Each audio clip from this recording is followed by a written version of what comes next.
Professor Horta, thank you so much for speaking to us tonight. What is the paradox of plenty?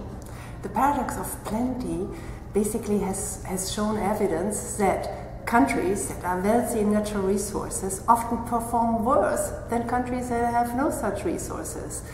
You know, their governance conditions often are worse, their poverty rates, social indicators are worse, and partly this has to do that the wealth in natural resources often distorts public policies. Everything is focused on rent seeking, and other vital sectors of the economy get neglected that are maybe much more important to the population of that country.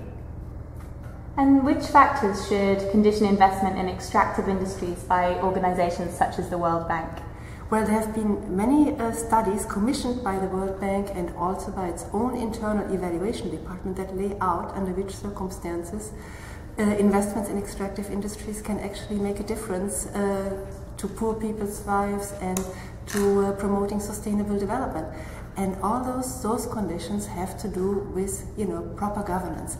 And all of these studies commissioned by the bank point out that please take a look at the rule of law. Does the rule of law apply in that country?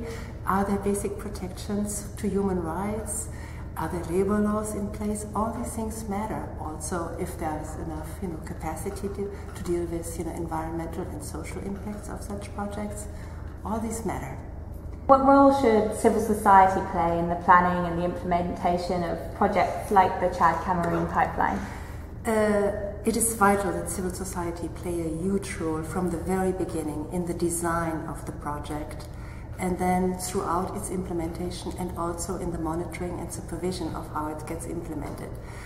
Creating the political space for this type of civil society participation, I think, would make all the difference, and it would ensure that the projects actually fulfill the objectives for which they are being put in place, which, you know, it's always, the statement is always that they have to do with poverty, they're supposed to have to do with poverty reduction, and with making sure that development takes place in a way that doesn't destroy the environment and doesn't lead to social disruption, but is something that people actually want for themselves and addresses their own priorities.